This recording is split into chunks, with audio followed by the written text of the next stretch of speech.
हे गुरु तुम आशीष जीवन रे मो रश्मि आनिला। अंधार रे थिली आलोक दिगरे धीरे धीरे पाद बढ़िला। अंधारु तुम आलोक दिग को देखाइल पथ मते। तुम आशीर्वाद मो सहित थिले चढ़ी पाहाच केते। गुरु ब्रह्मा गुरु विष्णु गुरुदेव महेश्वर गुरु साक्षात परम ब्रह्म तस्मै श्री गुरवे नमः।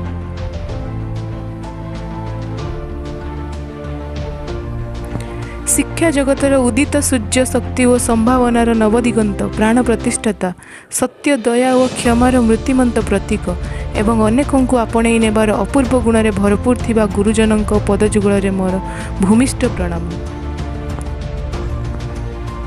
गुरु दियंती जीवनर संधान। से गातुवित से ज्ञानी से ज्ञान प्रदान करती तथापि असर रही जाए तांकर ज्ञान भंडार।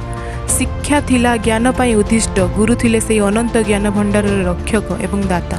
शिष्य मानक से आपण ठारू बड़ करी देखा थिले आग्रही।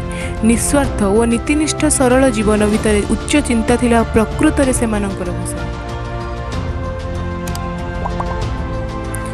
तेणु से ज्ञानमूर्ति मानक समाज देउथिला सर्वश्रेष्ठ आसन। सेथिपाई से मानक ईश्वर ज्ञान करा जाउथिला। अज्ञान रूपक अंधकार को दूर करी गुरु प्रदान करती नूतन ज्ञानर आलोक। से ज्ञानदाता से विद्या विवेक विचारदाता। तांकर जादुकारी स्पर्श पाषाण प्राण संचार हुए। बंध्या धरारे फले सुनार फसल।